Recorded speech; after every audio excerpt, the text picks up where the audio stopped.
Si vous appréciez les histoires émouvantes comme celle-ci, n'hésitez pas à liker, à vous abonner et à partager vos impressions dans les commentaires. Commençons donc l'histoire d'aujourd'hui. Je n'aurais jamais imaginé qu'un simple SMS puisse bouleverser tout ce que je croyais savoir sur le sentiment d'appartenance. Et pourtant, il était là, sur l'écran de mon téléphone, un mardi après-midi, alors que je peaufinais les dernières diapositives d'une présentation client cruciale pour ma carrière de graphiste. Ne m'appelle plus, ne viens plus. C'est fini. La famille a tranché. 3 lignes qui ont effacé comme une gomme silencieuse près de 30 ans passés à être toujours là, quoi qu'il arrive. Je m'appelle Nathalie Flore, et à 29 ans, j'avais construit ma vie autour du rôle de pilier de ma famille. Si vous avez déjà ressenti ce poids invisible qui vous colle à la peau, vous connaissez peut-être cette sensation, cette lourdeur silencieuse qui pèse sur votre poitrine. À l'époque où j'étais étudiante et que je cumulais 2 emplois à temps partiel pour payer mes études, j'ai commencé à envoyer de l'argent à ma famille. Tout a commencé modestement, quelques centaines de dollars par-ci par-là, puis papa est parti, laissant maman avec un crédit immobilier qu'elle ne pouvait plus assumer seule. Je me souviens de la première fois où elle a appelé, sa voix brisée au téléphone à propos de la facture de chauffage en plein hiver. J'ai viré l'argent le soir même, et j'ai mangé des nouilles instantanées pendant une semaine pour compenser. Une bonne fille ne laisse pas sa mère dans le besoin. Ma petite sœur, Sophia, était différente.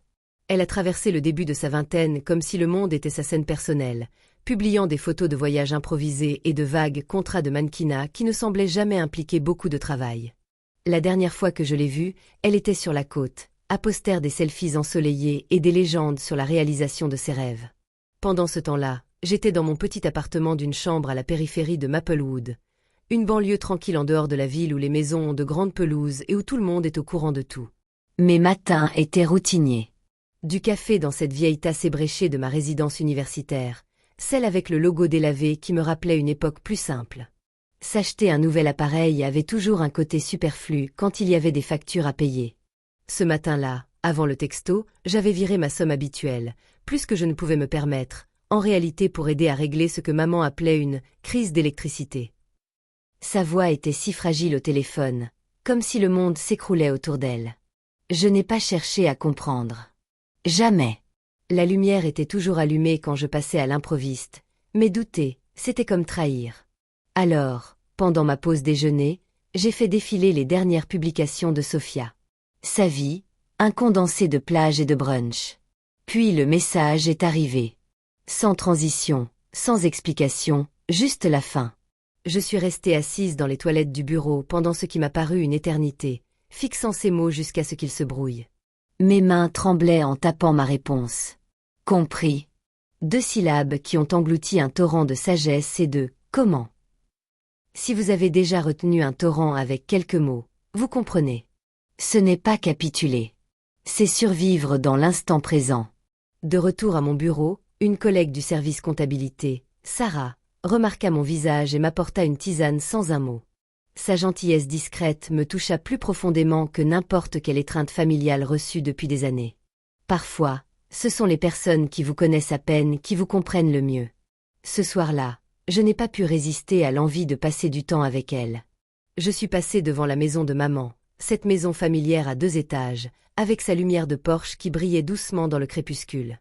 Des voitures étaient garées dans l'allée, les 4x4 des proches et la nouvelle berline élégante de Sophia.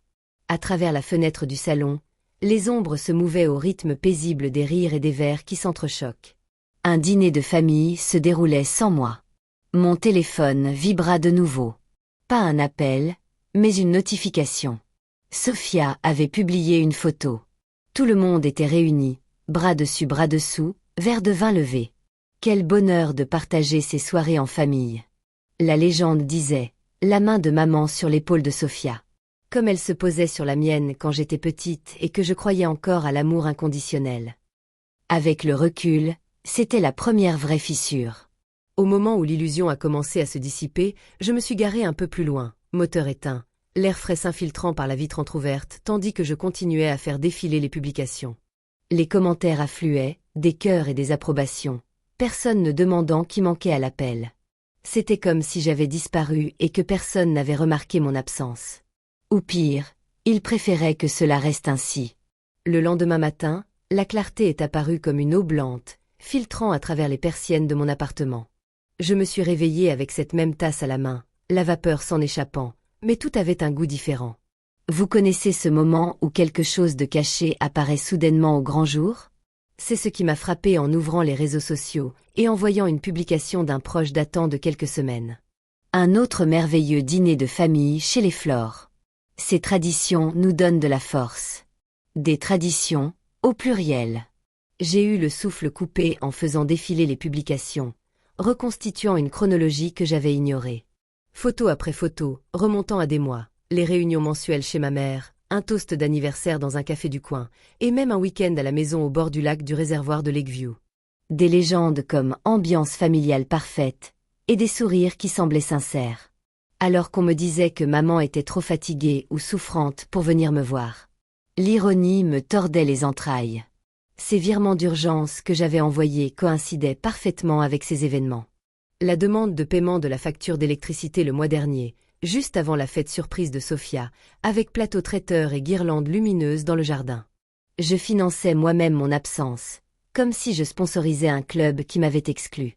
J'avais posé un congé maladie ce jour-là, chose que je ne faisais jamais à la légère. Recroquevillé sur mon canapé, entouré de relevés bancaires étalés sur la table basse, les schémas se sont dessinés comme une carte que j'avais ignorée. Chaque appel en larmes de maman.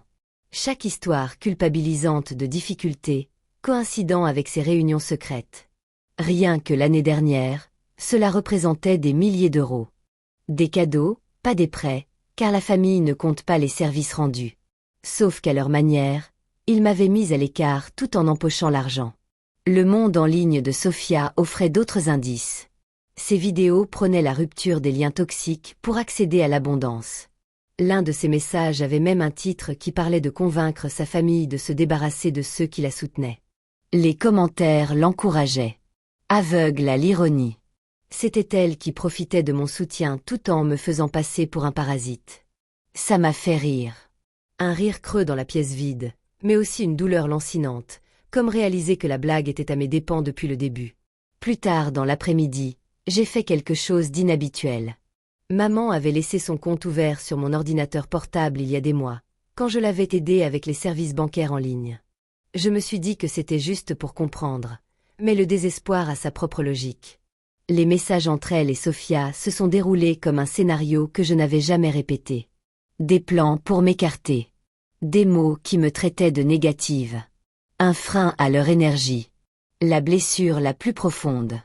Nathalie ne comprendra pas. Elle a toujours été différente. Pas vraiment des nôtres. Comme si l'appartenance était un vote que j'avais perdu. Mais le vrai frisson est venu des mentions du testament de grand-mère Isabella. On s'occupera des changements, a écrit maman. Elle n'a pas besoin de le savoir. Grand-mère Isabella, celle qui m'avait élevée au son des histoires dans sa cuisine baignée de soleil, m'apprenant à faire des tartes maison, même quand ses mains ont commencé à trembler il y a quelques années. La démence et la maladie de Parkinson lui avaient volé sa vivacité d'esprit, mais pas sa chaleur. Je lui rendais visite tous les dimanches à la résidence pour personnes âgées de Maplewood, lui lisant des extraits de ses romans préférés, observant ses yeux s'illuminer au passage familier. Maman et Sofia venaient de temps en temps, généralement pour prendre des photos à publier en ligne. Grand-mère est décédée un jeudi, dans le calme. Je l'ai appris par le message d'une cousine, pas par un appel. Quand j'ai appelé maman, elle a feint la surprise. Oh, je croyais avoir envoyé un message. La cérémonie est réservée à la famille. Tu comprends? À la famille seulement. Ces mots résonnaient encore lorsque j'ai raccroché. Un silence plus lourd que n'importe quelle dispute. Une telle exclusion ne fait pas que blesser. Elle clarifie les choses. Elle vous donne l'espace nécessaire pour remettre en question tout ce que vous teniez pour acquis. Les jours suivants, j'errais dans mon appartement comme un fantôme, revivant des souvenirs qui me semblaient désormais souillés. Dans la chambre de grand-mère Isabella, à l'établissement, avec ses rideaux à fleurs délavées et le parfum de savon à la lavande, elle me serrait toujours la main, même les jours de brouillard, comme si elle me reconnaissait au-delà des mots. Pourquoi n'avais-je pas vu les signes plus tôt? Les visites précipitées de maman, les papiers qu'elle balayait d'un revers de main, les considérant comme de simples détails. Le doute s'insinuait en moi durant ces heures de silence. Avais-je été trop confiante, trop empressée de jouer le rôle de celle sur qui l'on pouvait compter? Ou était-il plus facile de donner que d'affronter le vide si j'arrêtais? J'ai contacté l'avocat de grand-mère, Maître Arlon, un homme sérieux qui gérait ses affaires depuis des décennies. Son bureau, en centre-ville, sentait le vieux cuir et le café, une odeur réconfortante tandis qu'il m'expliquait l'incohérence. Le testament original, signé il y a quelques années, alors qu'elle était encore lucide, me désignait comme bénéficiaire principal. Sa maison, ses économies, même les bijoux anciens que Sophia admirait depuis notre enfance. Un mot de sa main pour ma Nathalie, qui aime sans laisser de traces. Mais une version plus récente, datant de plusieurs mois, alors que grand-mère était incapable de tenir une plume, léguait tout à maman et Sophia. Le front plissé de M. Harland en disait long. Il se méfiait, exigeant la présence de tous les héritiers.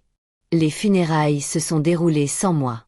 Je les ai observées de loin, garées près du cimetière, les feuilles d'automne bruissant contre ma vitre.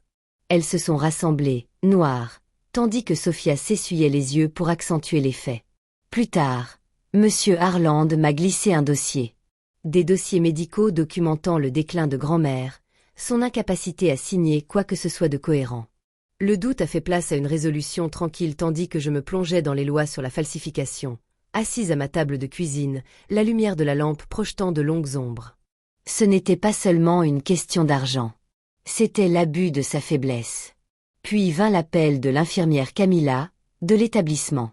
Elle avait essayé de me joindre, mais n'avait que le numéro de maman. Nous nous sommes retrouvés dans un café de la place du village. La vapeur de nos tasses se mêlait tandis qu'elle me montrait son téléphone. Des images granuleuses datant de 6 mois auparavant. La date de ce testament douteux. Grand-mère dormait, inerte, tandis que maman et Sophia rôdaient autour d'elle. Jackson, le petit ami de Sophia, cette silhouette menaçante toujours présente, guidait sa main inerte sur le papier. Maman examinait le document. Sophia jeta un coup d'œil à la porte. Camilla l'avait sauvegardé avant qu'il ne soit effacé. Ses soupçons s'étaient renforcés à cause de ses visites opportunes pendant les heures de consultation. Si vous avez déjà découvert une trahison qui a bouleversé votre passé, vous connaissez cette nausée, cette sensation qui vous prend aux tripes, mêlant chagrin et fureur. J'ai retenu mon souffle en regardant cette vidéo, les larmes brouillant l'écran. Grand-mère, si vulnérable, réduite à un simple accessoire dans leur machination. Le directeur de l'établissement avait balayé les inquiétudes de Camilla d'un revers de main. Des messages que j'avais vus laissaient entendre qu'il avait sa part. Ce n'était pas de la cupidité isolée. C'était calculé, répété, et c'était moi. Je l'avais permis sans le savoir, mes virements alimentant la façade. Ces semaines se sont estompées dans l'introspection. J'ai moins séché le travail, mais mes projets sont devenus plus tranchants, comme s'ils canalisaient la douleur. Les soirs, je restais assise sur mon balcon, contemplant les lumières de la banlieue, à m'interroger sur ma place. Étais-je une étrangère parce que j'en faisais trop, ou parce que j'attendais quelque chose en retour? Le silence amplifiait tout, le craquement du parquet, le bourdonnement lointain de la circulation. Dans ce calme, la patience grandissait, non comme une faiblesse, mais comme une tempête qui gronde. J'ai engagé une graphologue, l'œil aux yeux, pour mettre de l'argent de côté, destiné à mon avenir. Le rapport du docteur Ramirez était clinique. Pression inadaptée, écriture trop fluide pour les tremblements de Parkinson. Plus profondément encore, j'ai trouvé des feuilles d'entraînement dans le bureau de maman, avec cette vieille clé de secours qu'elle avait oubliée. Des pages de la signature de grand-mère, peaufinées à partir de tentatives dissimulées parmi des brouillons de testament. Une version m'accusait d'avoir inventé des défauts. Une autre laissait $1 symbolique. Ils avaient tout fouillé comme un projet. La cruauté s'est déposée comme de la poussière. Pas seulement un vol, mais un effacement.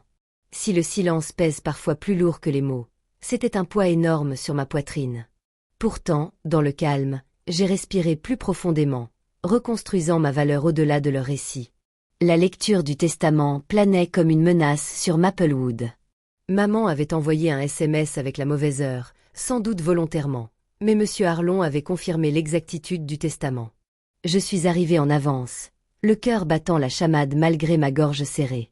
Ils sont entrés en riant. Maman et grand-mère parées de leurs plus beaux bijoux, Sophia avec un sac vintage en bandoulière. Jackson, impeccable dans son costume, leur avocat les suivant nerveusement. La salle de conférence semblait trop petite, l'atmosphère chargée d'une tension palpable. Monsieur Arlon a lu le testament le plus récent en premier, leur sourire narquois s'élargissant. Maman s'est penchée vers moi et m'a chuchoté que j'aurais droit aux miettes, comme à de vieux livres de recettes. Sophia a réprimé un rire. Jackson lui a serré la main, mais j'avais rassemblé ma propre équipe discrète. L'infirmière Camilla, le docteur Ramirez, l'inspecteur Reyes de la brigade des personnes âgées. Preuve en main, j'ai parlé d'une voix posée. Je conteste ce testament pour fraude et abus. Le docteur Ramirez a d'abord présenté des graphiques montrant des incohérences dans la signature. Trop régulière, une mauvaise inclinaison. Puis Camilla a connecté son téléphone à l'écran. L'enregistrement a commencé. Grand-mère dormait, sa marionnette à main comme un objet. Des murmures d'effroi parcoururent la pièce. Maman se jeta sur l'appareil. Monsieur Arlon l'intercepta. Sophia se retourna aussitôt contre Jackson, l'accusant de coercition. Leur avocat se dirigea vers la porte, mais l'inspecteur Reyes resta inflexible. Le chaos s'installa, entre chuchotements et dénégations, mais la vérité était incontestable. Je dévoilai les brouillons des exercices qui révélaient leur complot. L'inspecteur Reyes les arrêta sur le champ. Fraude, faux, maltraitance envers une personne âgée. Au cliquetis des menottes, le téléphone de maman sonna. Tante Karen, sa sœur adoptive de l'Ouest, en mode haut-parleur.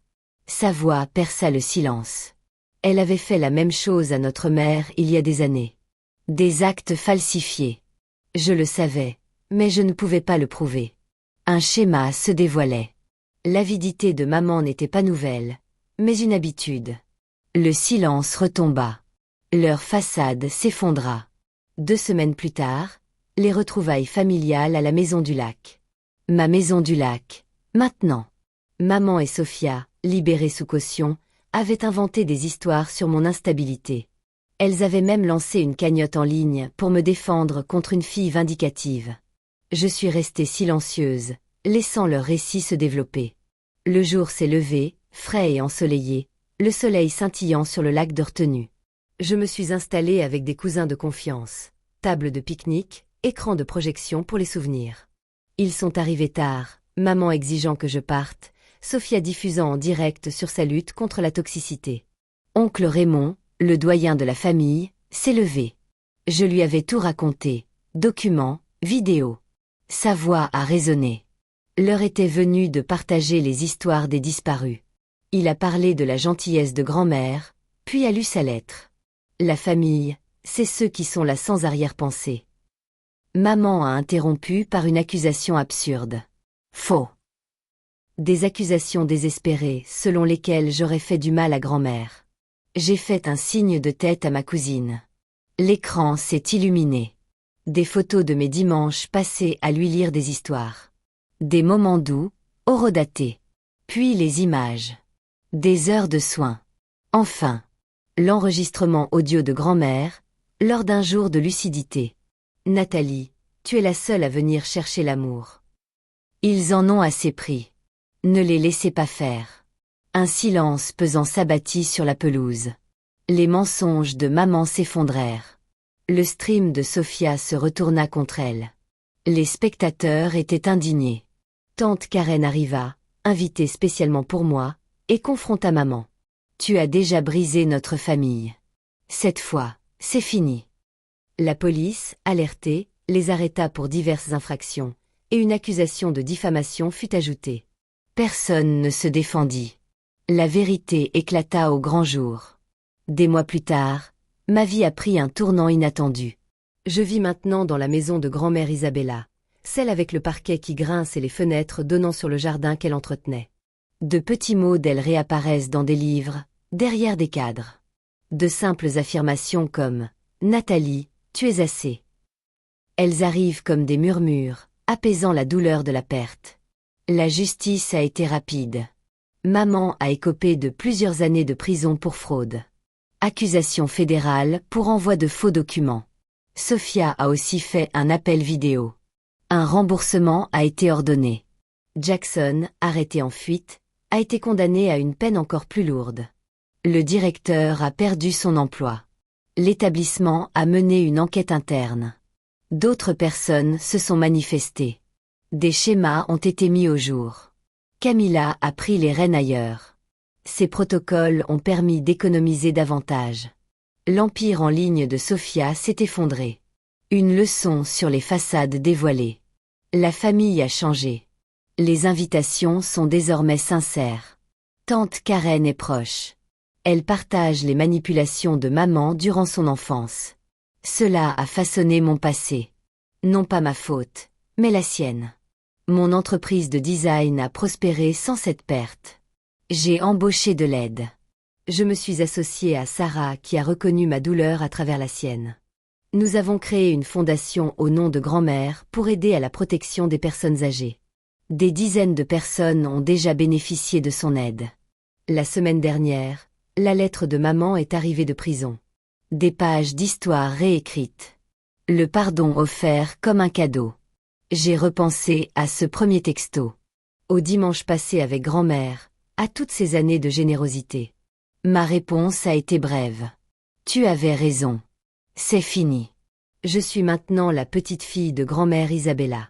Son « s'il te plaît » est revenu non ouvert. Cette ancienne Nathalie, enchaînée par la culpabilité, n'est plus là. La meilleure libération n'est pas le triomphe, c'est la liberté de l'amour obligatoire, de la valeur imposée par le sang. Je garde ce texto comme un rappel. Le fond du gouffre peut être une fondation. Quand on vous efface, refuser de disparaître est la force la plus discrète. Grand-mère écrivait, la famille, c'est celle qui reste quand les gains s'estompent. Maintenant entourée de mes proches, je comprends. C'est fini. Et quel nouveau départ. Si cette histoire résonne en vous, c'est peut-être parce que nous avons tous porté un fardeau injuste. Merci de m'avoir accompagné sur ce chemin. Chaque histoire nous rappelle que la force se cache souvent derrière le chagrin. Si celle-ci vous a touché, restez avec nous. Chaque récit révèle une nouvelle vérité du cœur humain. N'oubliez pas d'aimer, de vous abonner et de partager pour que d'autres histoires comme celle-ci puissent atteindre ceux qui en ont le plus besoin.